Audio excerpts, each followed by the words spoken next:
Hermanos, muy buenos días. Damos gracias a Dios por este momento que el Señor nos da de poder estar nuevamente en su presencia. Quiero darles la cordial bienvenida a cada uno de ustedes, a todos los amigos y personas que nos están viendo, familiares. Reciban un saludo en el nombre de nuestro Señor Jesucristo y a todos nuestros hermanos, ¿verdad?, de la comunidad de nuestra iglesia Bautista Jesús mi Salvador. Hermanos, vamos a disponer nuestro corazón, vamos a ponernos en las manos de nuestro Dios en este día, pedir que cada una de las cosas que hagamos puedan honrar, puedan glorificar el nombre de nuestro Dios. ¿Por qué no te inclinas tu rostro ahí donde te encuentres, verdad? Y me acompañas en una oración pidiendo al Señor su guía. Padre, queremos darte la gloria, la honra, el reconocimiento, agradecerte, Señor, la oportunidad nueva que tenemos en este día, primero de la semana, para honrar y para bendecir tu nombre. Gracias, Señor, porque hasta aquí nos has ayudado, hasta aquí nos has sostenido. Gracias por el cuidado, por la provisión, por la protección, aún, Señor, por la fortaleza. Humildemente venimos a tu presencia y queremos suplicarte que nuestro corazón pueda encontrar, Señor, la edificación, pueda encontrar el consuelo, la enseñanza, la fortaleza, el ánimo que necesita. Pero también estamos aquí para honrarte, para exaltarte, para reconocerte como el único Dios verdadero. Disponemos este tiempo, Señor, que cada detalle pueda honrar tu santo nombre. Permite que tu palabra, que cada canto, que cada oración pueda ministrar nuestra vida. Y si hay alguien, Señor, que nos está viendo ahí en su hogar o en el lugar donde pueda estar, y Señor, quizá tiene un corazón afligido, permite, Dios, que tu palabra pueda traer, Señor, ese descanso, esa esperanza, ese ánimo, Señor, en este día. Glorifícate pues en este tiempo. Te lo pedimos todo en el nombre de Cristo nuestro Salvador. Amén. Amén. Hermanos, voy a invitarlos a que nos pongamos de pie. Vamos a abrir nuestra Biblia en el libro de los Salmos, en el capítulo número 150. Salmo número 150. Y bueno, este salmo es un salmo muy conocido porque incluso lo cantamos frecuentemente.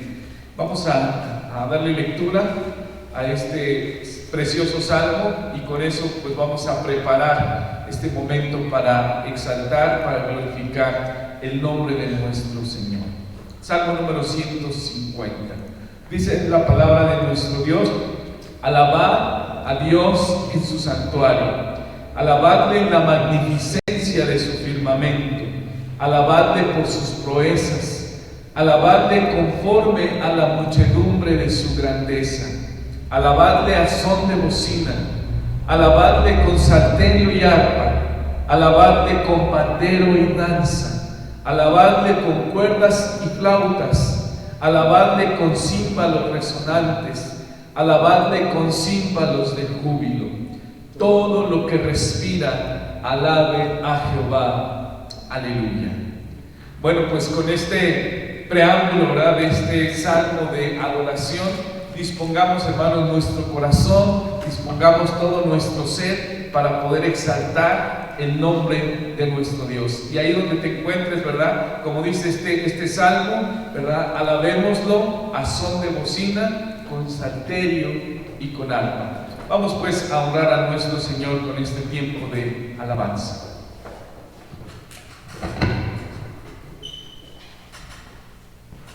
Muy buenos días, hermanos. Dios les bendiga. Vamos a empezar este primer periodo de alabanza y como leímos, que todo lo que respire alabe a Jehová. Así que vamos a entonar este primer canto que se llama Cantaré. Pues bueno, vamos a cantarle con todo nuestro corazón para el Señor.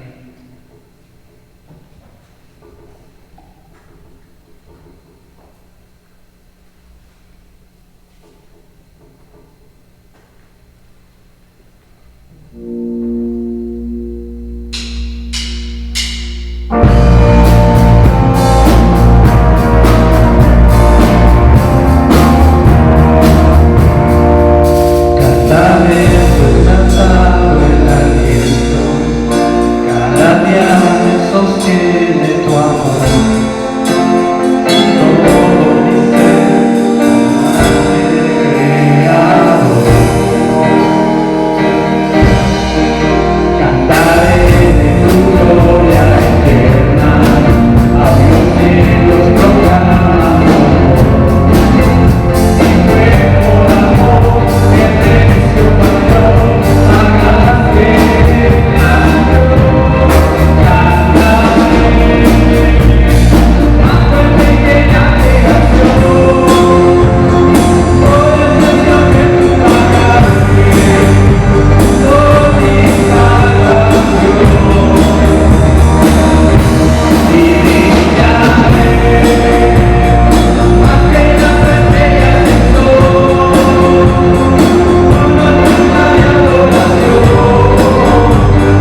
Hosana.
vengo a adorarte. Y que con este canto dile a nuestro Dios que pues Él venga a nosotros y siempre esté con nosotros. Vamos a entonar este canto.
Bendice, alma mía, Jehová, y bendiga todo mi ser su santo nombre. Bendice, alma mía, Jehová, y no olvides ninguno de sus beneficios. En esta mañana yo sé que usted tiene gratitud en su corazón por todas las cosas que Dios ha permitido en su vida, pero especialmente, hermanos, queremos darle gracias a Dios en este momento por la vida de Carla, ¿verdad?, que es nieta de nuestra hermana Eva. Esta semana le permite cumplir 17 años. También agradezco por la vida de mi sobrino Jonathan, ¿verdad?, que tuvo también la oportunidad de cumplir ya 18 años. Y yo sé que cada uno de nosotros tenemos gratitudes, ¿verdad? Demos gracias a Dios porque Él es bueno, y como leí en este pasaje de los Salmos, no tenemos que olvidar ninguno de los beneficios que Dios permite en nuestra vida. Así que acompáñenme para darle gracias a Dios por todas las bendiciones, por todo lo que tú has recibido de parte de Dios.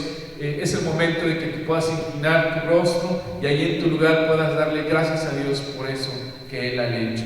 Señor, queremos en esta mañana reconocer, como escribe Santiago en su carta, que toda buena dádiva y todo don perfecto desciende de lo alto, del Padre de las luces.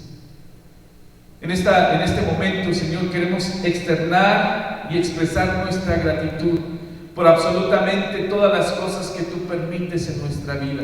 Gracias por la vida eterna que a través de Cristo hemos recibido.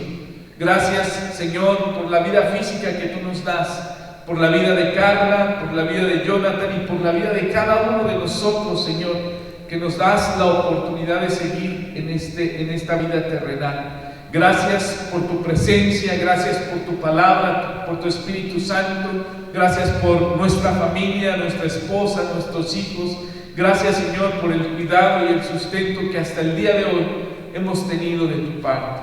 Reconocemos que todo ha sido por tu gracia, por tu misericordia. Por eso en esta mañana, Señor, elevamos esta oración de gratitud, de reconocimiento, y humildemente, Señor, te pedimos que la recibas, Señor, como un olor grato delante de ti, Señor. A ti sea la honra, la gloria y la alabanza. Te lo pedimos todo y te lo agradecemos en el nombre de Cristo nuestro Salvador. Amén. Amén. Acompáñame a continuación, vamos a abrir nuestra Biblia en la carta precisamente a Santiago. Vamos a ir al capítulo número 1. La carta a Santiago en su capítulo número 1. Vamos a dar lectura de los versos del 2 hasta el versículo número 11. Perdón, hasta el versículo número 12. Santiago capítulo 1, versos del 2 hasta el versículo número 12. Dice la palabra de nuestro Dios: hermanos míos, tened por sumo gozo cuando os halléis en diversas pruebas, sabiendo que la prueba de vuestra fe produce paciencia. Mas tenga la paciencia su obra completa, para que seáis perfectos y cabales, sin que os falte cosa alguna. Y si alguno de vosotros tiene falta de sabiduría, pídala a Dios, el cual da a todos abundantemente y sin reproche, y le será dada. Pero pida con fe, no dudando nada, porque el que duda es semejante a la onda del mar, que es arrastrada por el viento y echada de una parte a otra. No piense, pues, quien tal haga que recibirá cosa alguna del Señor. El hombre de doble ánimo es inconstante en todos sus caminos. El hermano que es de humilde condición, gloríese en su exaltación. Pero el que es rico, en su humillación, porque él pasará como la flor de la hierba, porque cuando sale el sol con calor abrasador, la hierba se seca, su flor cae y perece su hermosa apariencia. Así también se marchitará el rico en todas sus empresas. Bienaventurado el varón que soporta la tentación, porque cuando haya resistido la prueba, recibirá la corona de vida que Dios ha prometido a los que le aman. Amén. Considerando, hermanos, este pasaje, vamos a tener un momento de enseñanza, de reflexión de la palabra de Dios. Déjeme compartirle que a partir de este domingo vamos a estar meditando un poco acerca de la carta de Santiago, la epístola de Santiago.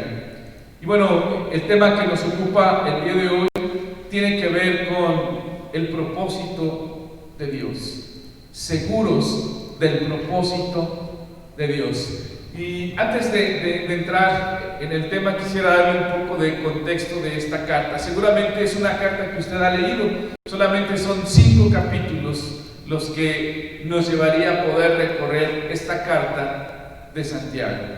Déjeme darle algunos datos interesantes en relación a la carta de Santiago. Será una síntesis, ¿verdad? En primer lugar, cuando hablamos del autor, el autor Santiago, nos referimos específicamente al hermano del Señor. Santiago, o también llamado Jacobo, es identificado como el hermano del Señor en Mateo capítulo 13, verso 55. No lo vamos a leer todo, solamente contexto. Marcos capítulo 6, verso 3 y Gálatas 1, 19. En esos pasajes se identifica a Santiago como el hermano del Señor. Hay por ahí algunos otros Santiagos o Jacobos, pero haciendo un estudio minucioso de cada uno de ellos, los conocedores o los estudiosos han determinado, ¿verdad?, que Santiago, el hermano del Señor, es el más indicado para poder reconocerlo como el autor de esta carta. Saben, Santiago, en el proceso de ministerio del Señor Jesucristo en esta tierra, Santiago, hermano del Señor, no fue un seguidor de Cristo. Es decir, no creía en el ministerio de su propio hermano o medio hermano en esta tierra. Sin embargo, posteriormente a la resurrección, Santiago tuvo una aparición, ¿verdad?, que le convenció acerca del ministerio y la obra de Jesucristo. Eso lo podemos encontrar en el libro de los Hechos, capítulo número 1, verso 14, y en la primera carta a los Corintios, capítulo 15, verso número 7. Es decir, Santiago no fue un seguidor fiel de Jesús cuando él inició su ministerio en esta tierra, pero posterior a su resurrección tuvo un encuentro con Jesús resucitado, y eso le convenció para empezar, obviamente, a seguir y a servir al Señor. Posteriormente de ese reencuentro, Santiago lideró la iglesia en Jerusalén y fue llamado columna de esa iglesia. Ahí en Gálatas capítulo 2, versos 9 y 12, se reconoce a Santiago, ¿verdad?, como una columna de la iglesia en Jerusalén. En cuanto a los destinatarios de esta carta, en el capítulo 1, verso 1, Santiago escribe a judíos creyentes. Note usted, Santiago, siervo de Dios y del Señor Jesucristo, a las 12 tribus que están en la dispersión. Salud. Santiago está escribiendo una carta a creyentes judíos que estaban siendo dispersados a causa de la persecución en esos momentos. Así que el motivo por el cual Santiago está escribiendo es hacerles llegar un mensaje en medio de las circunstancias que vivían a cada uno de estos creyentes en esa situación tan crítica. Digamos que el tema principal de la carta de Santiago es la fe puesta en acción. Algunas personas han tratado de decir que Pablo y Santiago entran en una contradicción, porque Pablo obviamente toca el tema de la salvación solo por la gracia a través de la fe. Y si usted lee la carta de Santiago, Santiago dice que la fe sin obras es muerta. Y a veces algunos han pretendido que hay una contradicción entre lo que Pablo escribe y lo que Santiago está escribiendo en su carta. Sin embargo, no es así. Lo que Santiago está abordando particularmente es que los frutos verdaderos de una fe genuina, es decir, aquellos que realmente han sido salvos a través de la fe por Jesucristo, deben o viven demostrando a través de las buenas obras esa salvación que han recibido por gracia.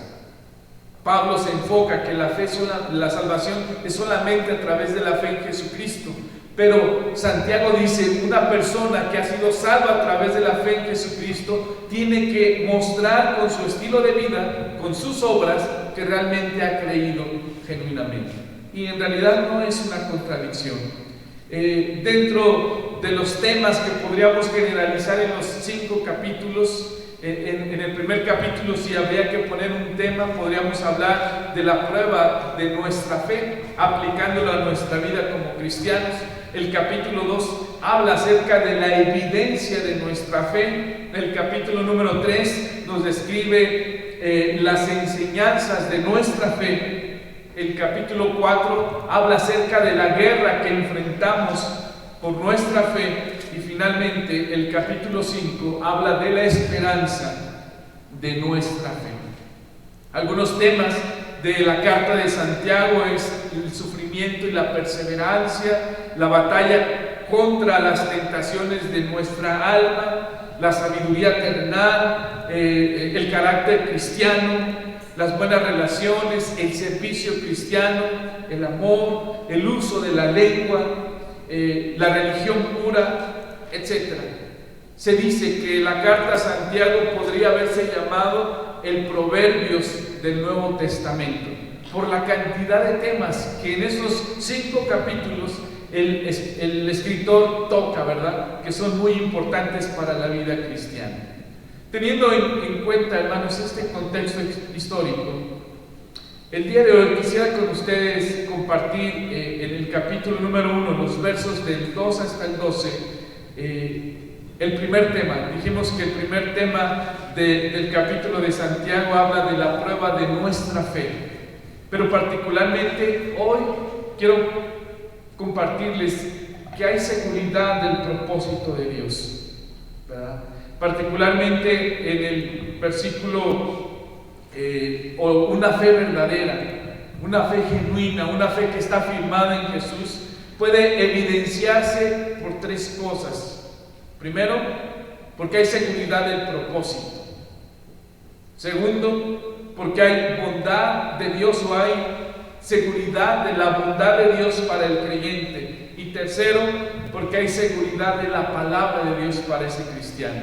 Son temas que vamos a estar abordando durante las siguientes semanas. Hoy nos enfocaremos en el primero de ellos, seguridad en el propósito de Dios. Y para eso quisiera que me acompañaras ahí en Romanos capítulo número 8, verso 28, que es un pasaje también que hemos leído muchas veces.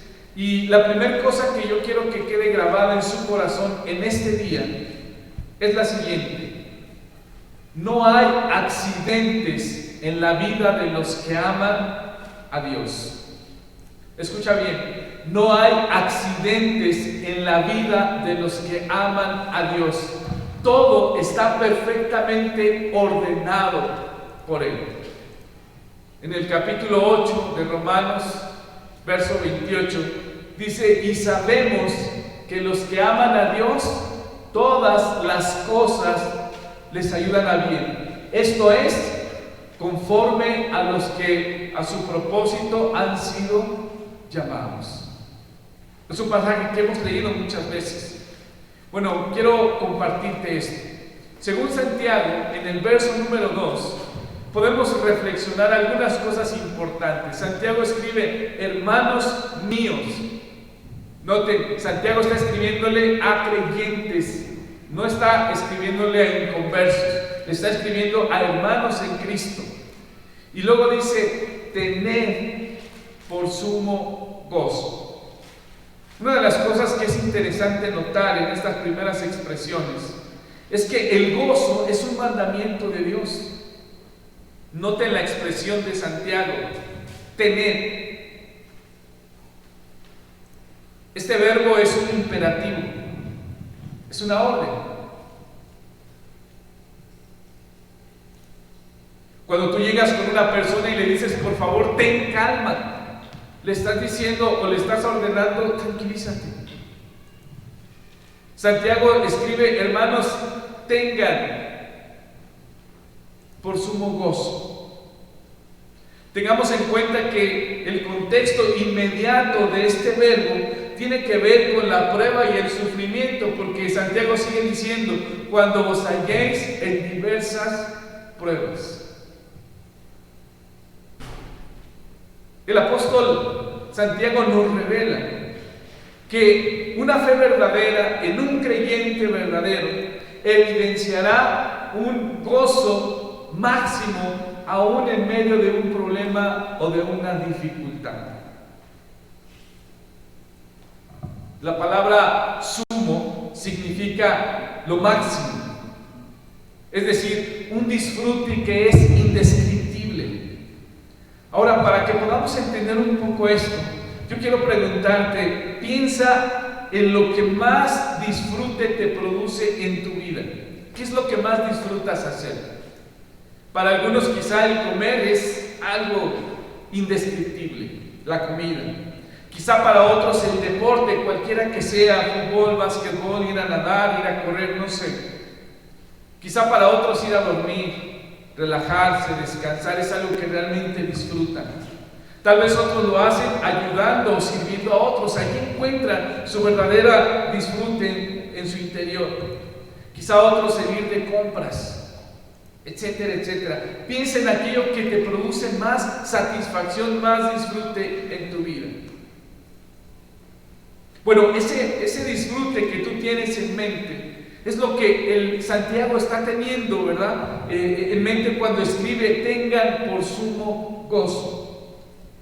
Ahora podemos preguntarnos: ¿cómo es posible que un creyente pueda disfrutar al máximo estando en medio de un momento de tribulación? Recuerden que los hermanos a los que Santiago está escribiendo están siendo perseguidos, habían sido dispersados. Eran hermanos que habían sido arrancados de sus pueblos originarios para huir por causa de la persecución a raíz de su fe en Cristo. Bueno, Santiago les dice: hermanos, disfruten al máximo aún en medio de este tiempo de persecución o de adversidad.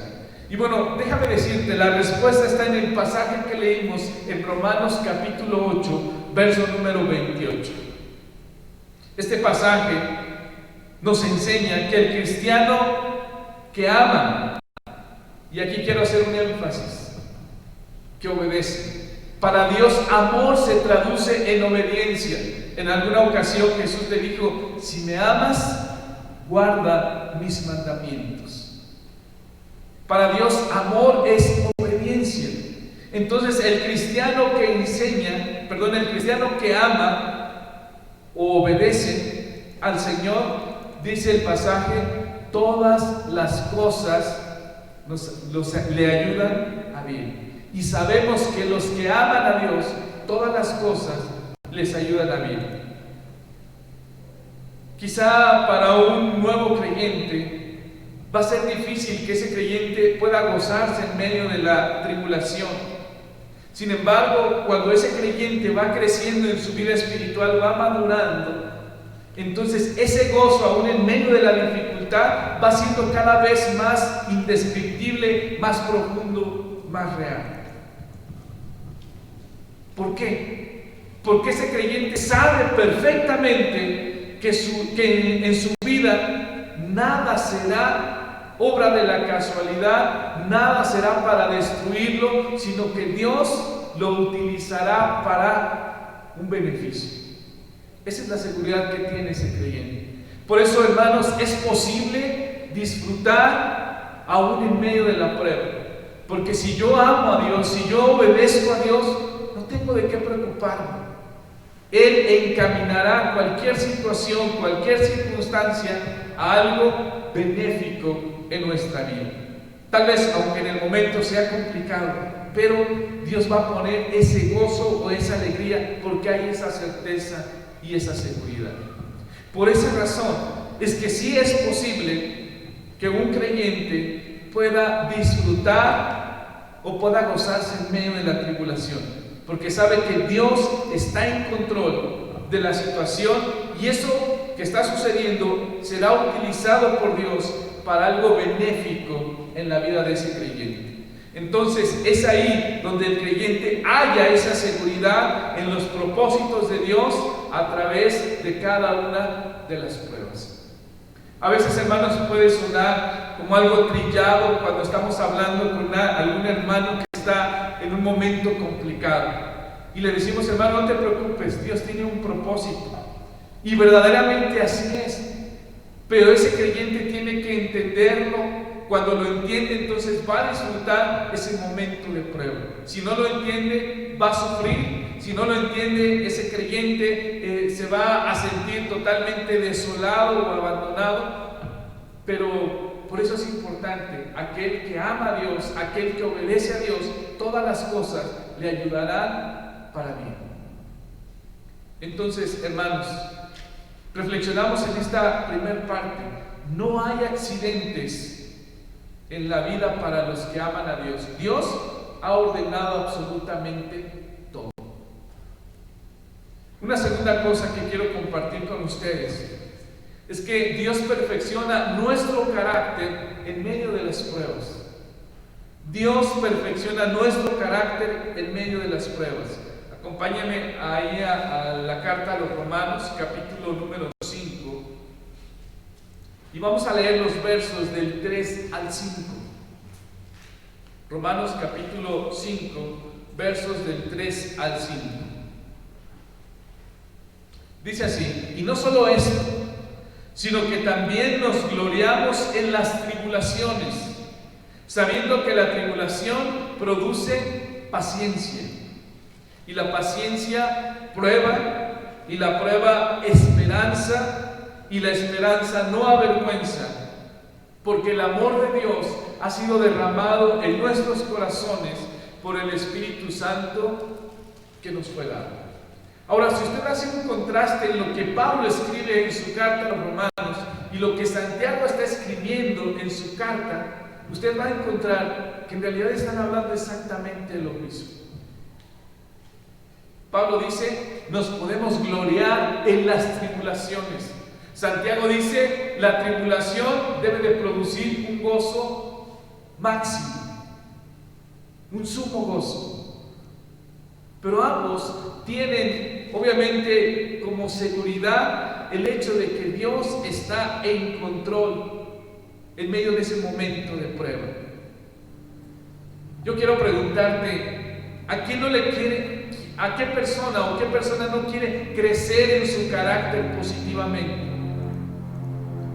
Todos queremos tener un mejor control de nosotros mismos, refrenarnos ante los excesos, ¿verdad? Y no hablo solamente ante situaciones de alcohol, de drogas o de sexo, sino hablo de cosas cotidianas. Tener la capacidad de controlar mi vida y decir, bueno, el día de hoy voy a renunciar a ya no pasar tanto tiempo en las redes sociales, o a ya no ver tanta televisión, o renunciar a comer menos. Todo eso es dominio propio.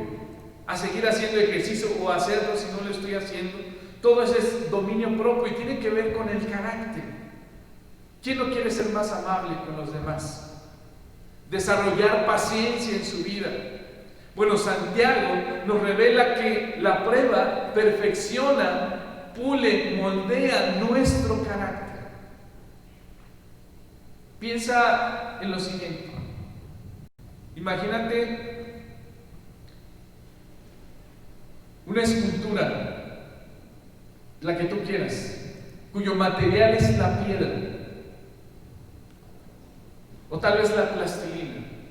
Para que esa escultura pueda tomar la forma que tú puedas imaginar, tiene que ser moldeada. Si hablamos de la piedra, pues tendrá que haber un cincel y un martillo para poderla ir moldeando y darle la forma que aquel que está creando quiere. Golpear con el cincel, golpear con el martillo, sin duda va quebrantando esa piedra y le va dando esa forma. Precisamente, hermanos, la prueba para el creyente es la oportunidad donde Dios toma el cincel y el martillo para empezar a forjar el carácter de ese cristiano. Fíjate lo que dice el verso número 3 de Santiago, capítulo número 1. Sabiendo que la prueba de vuestra fe produce paciencia. La prueba de nuestra fe produce paciencia. Y déjame decirte algo, en medio de las pruebas, Dios quiere que madures. Dios quiere, afirmar tu paciencia en primer lugar. Versículo número 3. En medio de la prueba, Dios quiere afirmar tu paciencia. Hace algunas semanas atrás les hablaba yo acerca de que tenemos que ser pacientes. Tenemos que esperar. Dios quiere forjar eso. Muchos de nosotros estamos un poco impacientes, ¿verdad?, ante las cosas que vivimos. Si nuestra naturaleza tiende a ser impaciente, pues cuando te limitan, esa impaciencia se multiplica.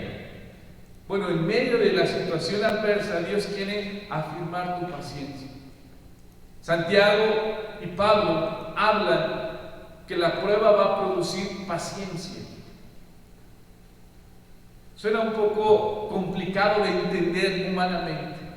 ¿Cómo puedo estar tranquilo si estoy atravesando un momento muy adverso? La gente que no tiene a Cristo, la gente que no tiene esa convicción de que los que aman a Dios todas las cosas les van a ayudar a bien, ellos dicen eso es absurdo. Una persona que está en problemas no puede estar paciente.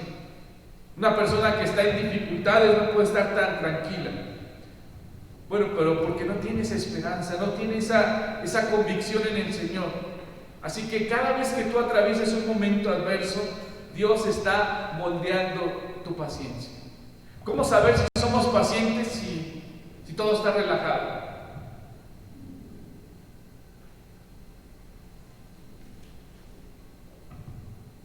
La paciencia solamente de una persona se determina en un momento de crisis, en un momento de adversidad. En medio de la prueba, Dios también quiere que tú madures y que adquieras experiencia. Fíjate lo que dice el verso número 4. Mas tenga la paciencia su obra completa, para que seáis perfectos y cabales, sin que os falte cosa alguna. Perfectos y cabales habla de madurez, habla de crecimiento. La expresión sin que os falte cosa alguna habla de experiencia. Has podido vivir, has podido atravesar diferentes circunstancias, entonces tienes la experiencia de qué hacer ante una situación dada.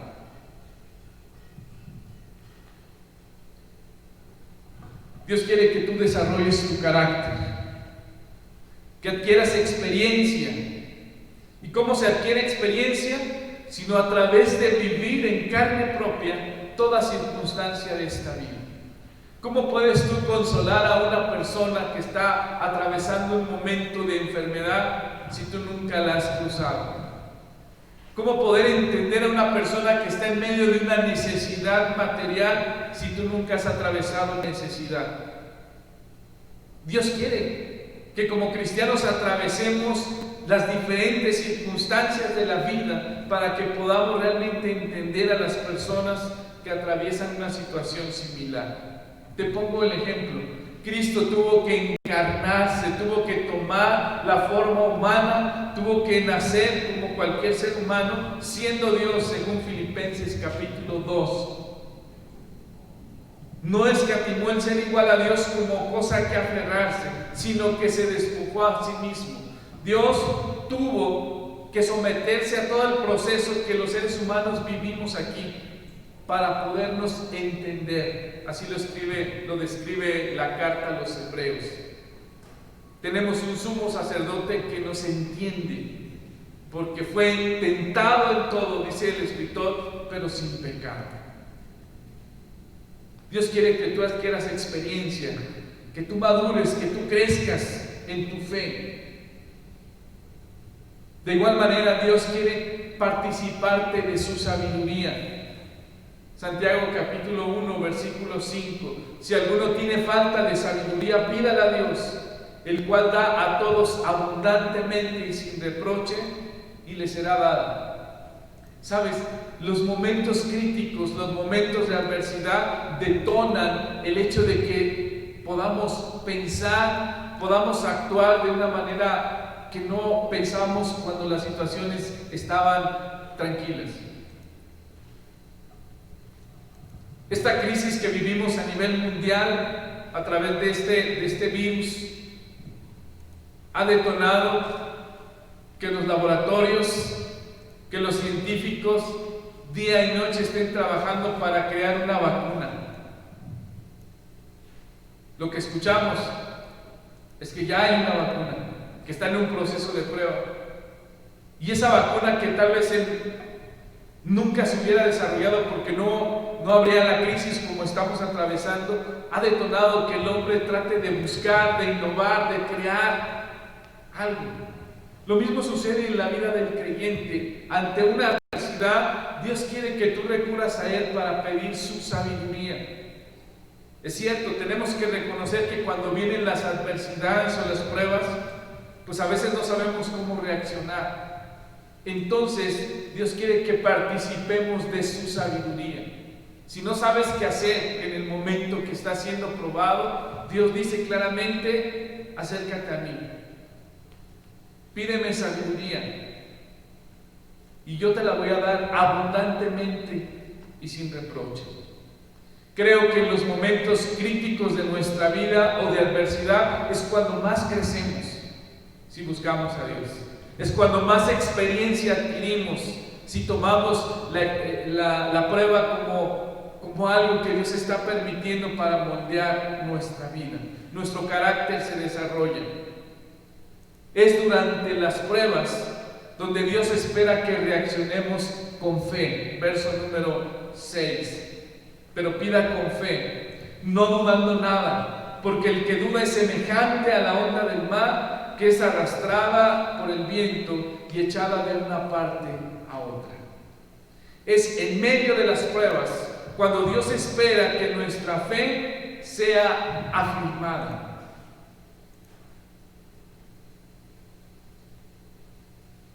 Si tú quieres saber realmente si tu fe ha ido creciendo, no hay otra forma de probarlo si no es a través de una circunstancia adversa.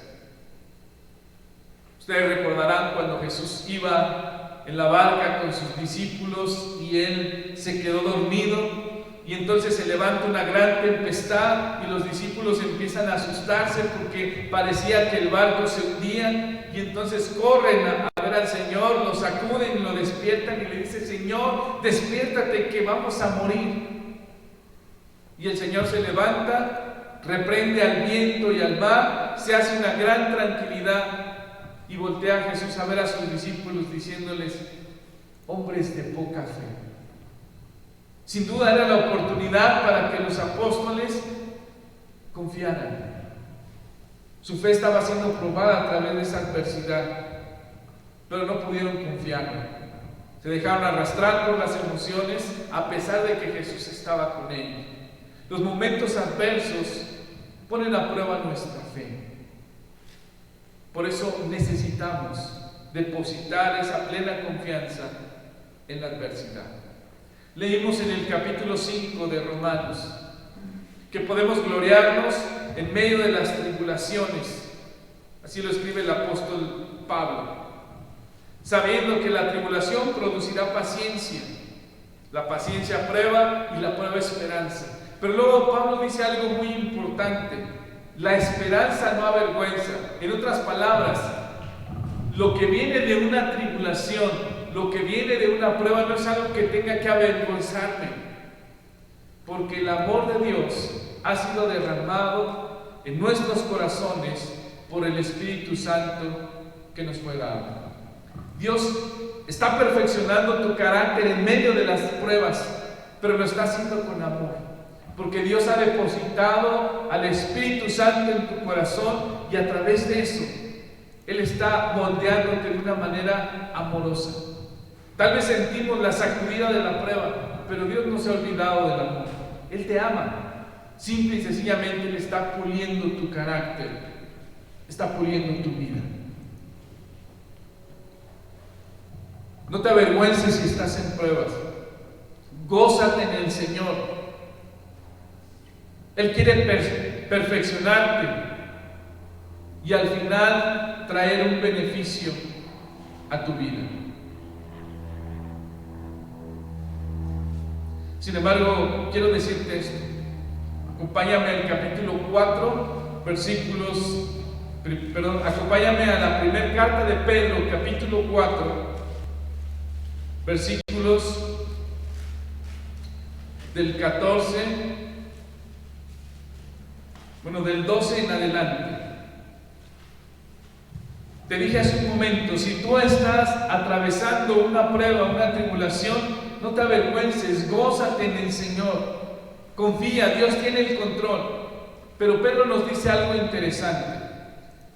Primera de Pedro 4, del 12 en adelante. Amados, no os sorprendáis del fuego de prueba que os ha sobrevenido, como si alguna cosa extraña os aconteciese, sino gozaos por cuanto sois participantes de los padecimientos de Cristo, para que también Cristo sea revelado, para que también en la revelación de su gloria os gocéis con gran alegría.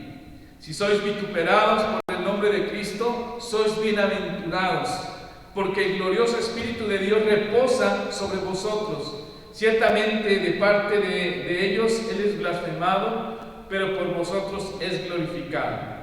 Pero presta atención a lo que sigue. Así que ninguno de vosotros padezca como homicida, o ladrón, o malhechor, o por entrometerse en lo ajeno. Pero si alguno padece como cristiano, no se avergüence, sino glorifique a Dios por ello. Te acabo de decir, no te avergüences si estás atravesando un tiempo de prueba. Pero ojo, si esa prueba que estás atravesando es consecuencia de haberte robado algo, de haber matado a alguien, de haber sido un malhechor, de haberte metido en un lugar donde no deberías de meterte, esa no glorifica a Dios. Esa no es una prueba. Esa es una tentación a la que tú has caído y entonces tienes que hacer frente a las consecuencias de esas decisiones. Pedro escribe claramente: si alguno padece como cristiano por la causa de Cristo, por cosas justas, gózate, glorifícate, aunque ellos crean que están blasfemando a Dios, en realidad lo están glorificando, porque tú estás padeciendo injustamente. Pero si estás padeciendo a causa de un pecado, entonces tienes que hacer frente a esas consecuencias. Eso no glorifica a Dios. Hay que tenerlo en cuenta. Finalmente, una tercera cosa, hermanos. Llevamos dos cosas, ¿verdad? Tener seguridad del propósito de Dios me va a hacer entender que no hay accidentes en mi vida como cristianos. todo está bajo el control de Dios. Tener seguridad en el propósito de Dios es saber que Dios está perfeccionando mi carácter en medio de la prueba. Y una tercera cosa, Dios quiere también perfeccionar nuestra fe en medio de las pruebas. Acompáñame nuevamente a la carta a los Romanos, capítulo 4, verso número 20. Romanos capítulo 4, verso número 20. Dice: tampoco dudó por incredulidad de la promesa de Dios, sino que se fortaleció en fe, dando gloria a Dios. Si tú lees el contexto, está hablando acerca de Abraham. Y Abraham, aunque tuvo que esperar 100 años para ver cumplida la promesa de que iba a ser padre de multitudes, dice el verso número 19, no se debilitó en la fe al considerar su cuerpo, que estaba ya como muerto, siendo casi de 100 años, o la esterilidad de la matriz de Sara. Y viene el verso que leímos: tampoco dudó por incredulidad de la promesa de Dios, sino que se fortaleció en fe, dando gloria a Dios. Otro aspecto, según nos revela Santiago en su primer carta, en el capítulo 1, es que Dios quiere perfeccionar nuestra fe. Santiago nos revela que Dios espera que como cristianos no debemos de ser fluctuantes. Fíjate lo que dice el verso 6 y 7. Pero pida con fe, no dudando nada, porque el que duda es semejante a la onda del mar, que es arrastrada por el viento y echada de una parte a otra. No piense pues quien tal haga que recibirá cosa alguna del Señor. Seguramente tú has tenido la oportunidad de ver una ola en el mar y te vas a dar cuenta que una ola va y viene y es interminable, es un ciclo que no termina. Es decir, una ola no tiene estabilidad, anda de aquí para allá, va y viene una y otra vez, una y otra vez. La fluctuancia tiene que ver con eso. Una persona fluctuante no tiene estabilidad, siempre está para allá, para acá, va, viene, y así se la pasa en la vida. Santiago dice que el Señor no quiere que como cristianos seamos fluctuantes en nuestra fe. Es decir, que hoy digamos sí y al rato digamos no. Dios espera que nuestra fe tenga firmeza, tenga convicción, aún en medio de una situación de prueba. En Mateo capítulo 5, verso 37, Jesús dijo: que tu sí sea sí y que tu no sea no, porque lo que está de más, de mal procede. Dios espera que nosotros seamos firmes, que tengamos convicciones, que no fluctuemos en que hoy sí creo porque me fue bien, pero mañana no creo porque estoy en medio de una situación adversa. Dios quiere perfeccionar tu fe, quiere afirmarla. Él no quiere que seas una persona fluctuante en tu fe, ni tampoco fluctuante en lo que haces o en lo que crees. Otra cosa interesante que notamos en la carta a Santiago hablando de la fe es que la falta de fe en un creyente o una fe fluctuante en un cristiano va a llevar a ese creyente a ser inconstante. Fíjate lo que dice el verso número 8. El hombre de doble ánimo es inconstante en todos sus caminos. Cuando no hay una fe firme, cuando no hay una convicción de fe en ese cristiano y hay fluctuación, obviamente ese creyente va a ser inconstante. Y va a haber ocasiones en que ese creyente va a sentirse muy efusivo y espiritual y va a hacer ciertas cosas, pero después va a haber otras ocasiones en que se va a sentir la peor persona y no va a querer asistir a la iglesia ni tener comunión con Dios. Ser inconstante está muy ligado a ser fluctuante. Dejamos de orar, dejamos de leer la Biblia, dejamos de congregarnos, dejamos de servir, dejamos de amar, dejamos de perdonar, dejamos de trabajar. Pero no solamente la inconstancia y la fluctuancia de una fe que no está firme en un creyente se refleja en la iglesia, se refleja en su hogar, se refleja en su trabajo, se refleja en su escuela. No hay una estabilidad.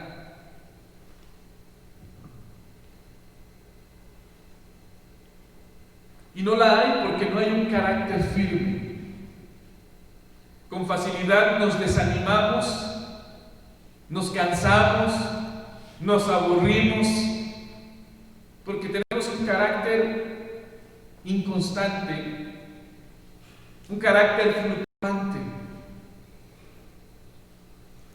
Y entonces abandonamos todo lo que habíamos iniciado o lo que habíamos dicho en algún momento. Y tenemos que reconocer, hermanos, que a todos nos ha pasado en alguna área de nuestra vida. Déjame decirte esto: Dios quiere perfeccionarte. Dios quiere que seas una persona firme, que lo que digas es lo que hagas. Tenemos que perfeccionar nuestro carácter para no ser fluctuantes, para no ser inconstantes. Y solamente reflexiona eso. ¿Sigues leyendo los mismos capítulos de la Biblia que habías dicho que ibas a leer? ¿Sigues orando el tiempo que te habías comprometido a orar con Dios? ¿Sigues haciendo ejercicio? ¿Sigues comiendo la dieta que habías determinado comer? ¿Sigues llegando a tiempo a tu trabajo? Todo eso que no es constante, o esa inconstancia, habla de una debilidad de carácter. Quizá es porque en medio de las pruebas tú no has permitido que Dios afirme tu fe y moldee tu carácter. Cuando nuestra fe no está firme, nuestra naturaleza carnal emerge, tiende a controlarnos, y entonces sale el orgullo.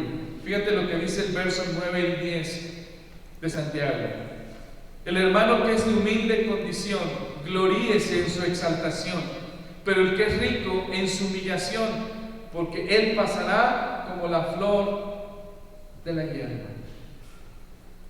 Cuando nuestra fe no está firme, naturalmente emerge nuestra vida pasada, nuestra naturaleza pecaminosa. Empieza a controlarnos y entonces empiezan a emerger actitudes carnales. Particularmente Santiago aquí habla acerca del orgullo. Reflexiona. Las personas que están cercanas a ti, ¿te han dicho que eres una persona orgullosa? ¿O te han dicho que eres una persona orgulloso? Si es así, es porque tu fe en el Señor ha sido vacilante. A veces sí, a veces no. Entregas algunas cosas, pero otras no. Y obviamente, aquello que nos rehusamos a dejar en medio de las pruebas, emerge y entonces ocasiona daño en nuestra vida. En Mateo capítulo 11, versículo 29, hablando particularmente del orgullo o de la soberbia, Jesús dijo lo siguiente: aprended de mí, que soy manso y humilde de corazón, y hallaréis descanso para vuestras almas.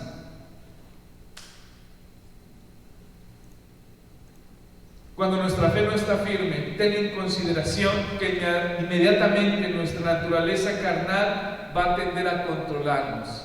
Y entonces actitudes pecaminosas empezarán a emerger en nuestra vida.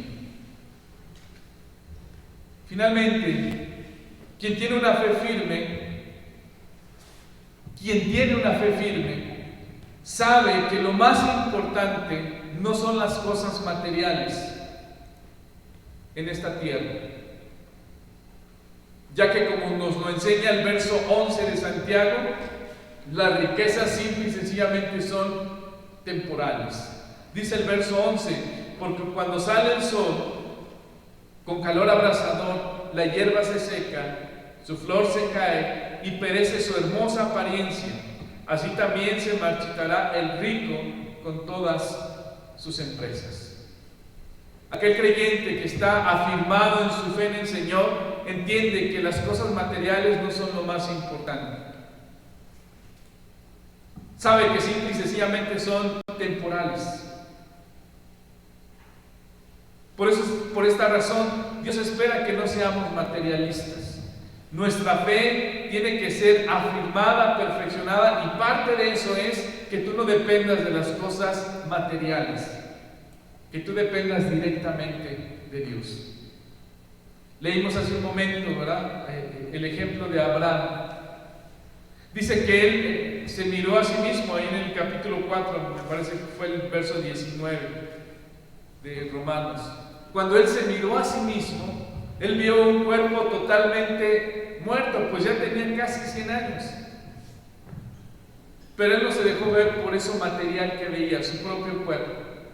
Él confió en la promesa que Dios le había dado, de que tendría un hijo y que sería padre de multitudes. A eso se refiere. El creyente que tiene una fe firme en la promesa de Dios no confía en las cosas materiales, porque sabe que esas se destruyen y simple y sencillamente son pasajeras. Así que en este día, hermanos, yo quiero animarles en el nombre del Señor a que tengamos un propósito, a que estemos seguros del propósito que Dios tiene para nuestra vida. Y en medio de la prueba, el propósito es saber que nada es obra de la casualidad. Dios tiene el control. En medio de la prueba, Dios está perfeccionando nuestro carácter y también está perfeccionando nuestra fe. Las pruebas son las más beneficiosas para el creyente. Las pruebas no son tragedias para aquel que ama a Dios, son benéficas. Aunque en el momento que las atravesamos, tal vez no entendemos muchas cosas, debemos mantener nuestra mirada en los propósitos de Dios. Y por esa razón quiero concluir con lo siguiente. Reflexiona en estos pasajes, hermanos. Reflexiona en lo siguiente: no hay prueba sin propósito. Eso lo puedes leer en 1 de Pedro, capítulo 6, versículos 6 y 7. No hay prueba sin propósito. Escucha lo que dice: en la cual vosotros os alegráis, aunque por ahora, por un poco de tiempo, si es necesario, tengáis que ser afligidos en diversas pruebas, para que sometida a prueba vuestra fe, mucho más preciosa que el oro, el cual aunque perecedero se prueba con fuego, sea hallada en alabanza, gloria y honra cuando sea manifestado Jesucristo. Nuestra fe tiene que ser probada, tiene un propósito, ese, ser probada. Reflexiona lo siguiente: no hay prueba sin salida. 1 Corintios 10:13. Dios no permite que podamos ser tentados más allá de lo que podamos resistir, dice el pasaje, sino que juntamente con la tentación nos da la salida para que podamos soportar. Finalmente, no hay prueba sin corona. El versículo número 12 de Santiago 1 dice: bienaventurado el varón que soporta la tentación, porque cuando haya resistido la prueba, recibirá la corona de vida que Dios ha prometido a los que le aman. No hay prueba sin corona. Si tú eres capaz de soportar la tentación, ¿verdad?, si tú eres capaz de soportar la prueba, vas a ser recompensado. Va a haber una recompensa en tu vida por la fidelidad y por la confianza en nuestro Dios. Así que en este día, hermanos, te animo a que podamos tener en nuestro corazón una firme convicción de que hay seguridad en los propósitos de Dios en medio de las circunstancias adversas, y que las pruebas para un creyente no son una tragedia, son la oportunidad para perfeccionarnos en nuestra fe. Y lo he dicho en algunas otras ocasiones: si estás en un momento difícil, en un momento de prueba, estás en el momento ideal o en el lugar ideal para que un milagro de Dios se manifieste en tu vida. Así que tengamos esa esperanza, hermanos. Vamos a orar un momento. Dios, queremos agradecerte por tu palabra. Gracias, Dios, porque nos anima el saber que las pruebas son parte de esta vida, seamos creyentes o no, pero como cristianos las pruebas, entendemos, son cosas que tú controlas, que tú permites, y que al final del día, Señor, tú las permites para forjar nuestro carácter, para fortalecer nuestra fe, para mostrarnos que tú controlas absolutamente todo lo que pueda suceder en nuestro entorno. Ayúdanos a entenderlo, ayúdanos a discernirlo y permítenos encontrar el sumo gozo en medio de las situaciones de adversidad. Si está alguno de mis hermanos ahora mismo en medio de una situación difícil, que esta palabra, Señor, pueda traer ánimo, esperanza a sus corazones. Gracias, Señor, porque sabemos que tú nos enseñas, tú nos hablas, y tú quieres, Señor, que no solamente escuchemos, sino que vivamos todas estas promesas que tenemos en tu palabra. A ti sea la honra y la gloria, en el nombre de Jesucristo, nuestro Salvador. Amén. Amén. Ponte de pie, hermano. Vamos a continuar exaltando el nombre de nuestro Dios a través de otro tiempo de adoración, de alabanza. Mi corazón está dispuesto, dice el Salmo número 108. Mi corazón está dispuesto, Dios, cantaré y entonaré salmos. Esta es mi gloria. Vamos a honrar el nombre de nuestro Señor. Así puestos de pie, vamos a continuar con este segundo periodo de alabanza. Es un himno, se llama Yo iré de la tierra hasta el fin. Pues que ese sea el pensamiento, el ir a compartir de la palabra de nuestro Dios hasta el fin, pues, del mundo. Entonces vamos a entonar este canto gozosos.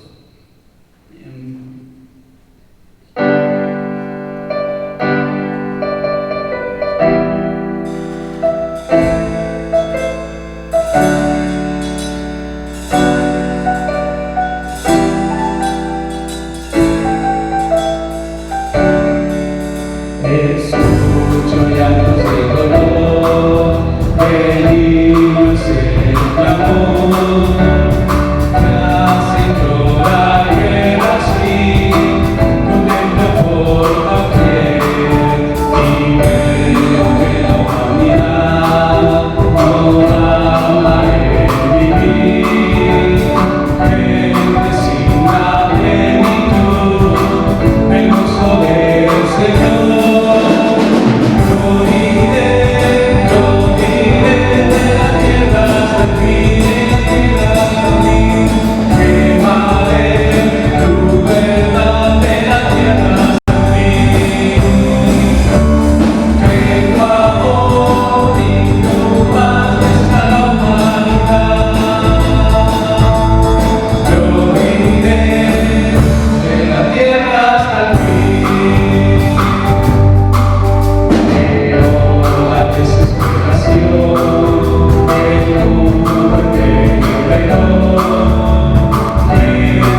a entonar otro himno. Este es el himno número 73. Ve y dilo en las montañas.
Gracias a Dios porque Él nos permite cantarle. Pueden ocupar su lugar un momento, hermanos.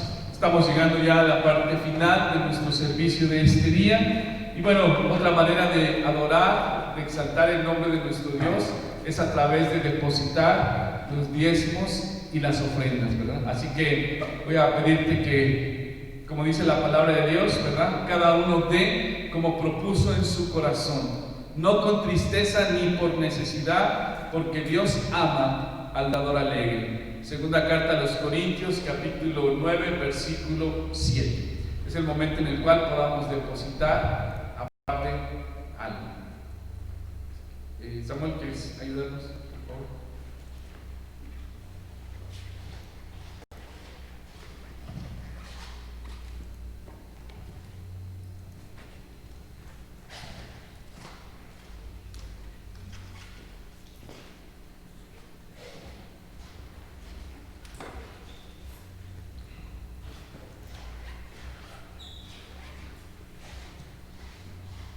Gracias a Dios, hermanos, por las bendiciones que Dios día con día pone y derrama en nuestra vida. Vamos a continuar, hermanos, y tenemos algunos anuncios que compartir con ustedes y animarles a que sigamos adelante, hermanos, preparándonos ya para el tiempo de que podamos regresar a los cultos presenciales, de acuerdo a cómo nos lo señale, ¿verdad?, el semáforo que está rigiendo ahorita todo esto. Ya hay libertad de poderse reunir en el semáforo en el que nos encontramos, que es el naranja. Sin embargo, como iglesia, y les he manifestado, hemos tomado la decisión de no regresar hasta que el semáforo esté en amarillo, con las personas que estén en condiciones de hacerlo. Seguimos invitándoles, hermanos, para que en tanto pues, nos sigan acompañando a través de los cultos virtuales o a través de los medios digitales, como lo es los domingos, ¿verdad?, a las 11 de la mañana, los lunes, los varones. Cambiamos la modalidad, con los varones estamos llevándolo por la plataforma de Zoom, porque queremos un poco más de interacción en los estudios bíblicos que estamos llevando. Las mujeres transmiten en la página de Facebook Jocabet a partir de las 4:30 y nuestros hermanos en Santa Teresa llevan el servicio, el culto los días jueves a las 8 de la noche también a través de Facebook, y bueno, hubo también oportunidad de conectarse a través de Zoom. De la misma manera, los adolescentes transmiten a través de Facebook los días sábados a las 2:30 y los jóvenes a través de Skype, ¿verdad? A través de Skype los días sábados a las 3:30 de la tarde. Entonces les animamos para que perseveren, hermanos, y queremos pues verlos conectados en esos momentos. Hace tiempo les hacía énfasis que traten de verlos en el tiempo real, ¿verdad? Porque eso nos va a permitir no perder el hábito de que tenemos reunión. Seguramente a muchos de nosotros cuando regresemos a las actividades presenciales pues nos va a costar trabajo, ¿verdad? Porque ya tenemos o hacíamos otras actividades en esos tiempos, así que les animo a que los vean en los tiempos que los transmitimos. También, hermanos, queremos decirles que esta semana ha sido una semana de énfasis de los rayitos de sol. Y a propósito de eso, bueno, tenemos un video que nos hicieron llegar nuestras hermanas, quienes están trabajando con ellos, para que lo puedan observar. Y posteriormente vamos a también a proyectarles un video de algunas recomendaciones para prepararnos al regreso a la nueva normalidad, como se llama así. Así que veamos estos videos, por favor.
Iglesia Bautista Jesús mi Salvador.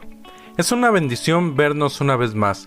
Por este motivo, les queremos dar a conocer el nuevo protocolo que por disposición oficial estaremos llevando a cabo para regresar a la nueva normalidad, respetando la capacidad máxima de personas en la iglesia, dentro de los horarios de las reuniones dominicales y las diferentes actividades. Por seguridad, es importante asistir sin menores de edad. Si eres de la población de alto riesgo, vulnerable o mayor de edad, te invitamos a seguir nuestras transmisiones online. Protocolo. Es obligatorio respetar la sana distancia en todo momento. Se tomará la temperatura corporal al ingreso. Si tienes más de 37 grados centígrados, no podrás ingresar a la iglesia. Es obligatorio el uso de cubrebocas, cubriendo nariz y boca. Lo tendrás que portar en todo momento. De no llevar, no podrás ingresar. Si entras o sales, deberás colocarte gel antibacterial en tus manos. El equipo de ujieres y de diáconos son los encargados de recibir a todos los asistentes y ellos asignarán un asiento dentro de la iglesia, en el cual deberás permanecer durante toda la reunión. Evita cambiarte de lugar, mover el asiento designado o desplazarte fuera o dentro de la iglesia si no es necesario. Evita en todo momento el contacto físico. Al saludar, no besos, no abrazos. Al toser o estornudar, recuerda hacerlo de etiqueta, con el ángulo interno del brazo, usando pañuelos desechables. Evita tocarte la cara, ojos, nariz y boca. Lávate las manos de forma frecuente con jabón y o coloca gel antibacterial. Recuerda mantener la sana distancia y sigue las recomendaciones. Iglesia Bautista Jesús mi Salvador, una familia en Cristo.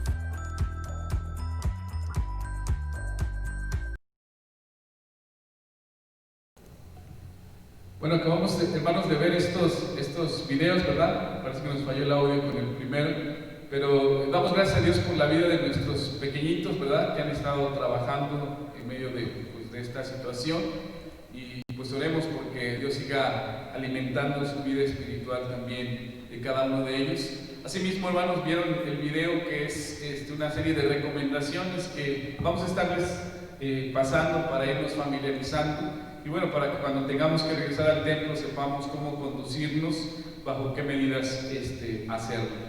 Asimismo, hermanos, quiero recordarles y reiterarles la invitación para el concurso del primer libro de Reyes, ¿verdad? Estamos ya a algunos días de llevarlo a cabo. Recuerden que este próximo 31 de agosto a las 7 de la noche se llevará a cabo este concurso que es por familias, o a través de las familias de la iglesia.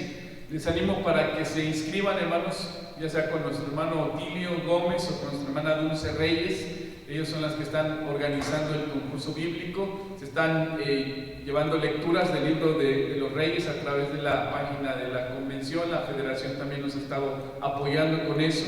Así que por favor inscríbanse, ¿verdad? Espero que estén ya leyendo el libro y pues podamos pasar un momento pues de aprendizaje también y de comunión a través de este concurso. Es una oportunidad excelente para juntar a la familia y pues poder leer este libro que está tan interesante, hermanos. No lo olviden, primer libro de Reyes, el concurso bíblico el sábado 31 de agosto a las 7 de la noche.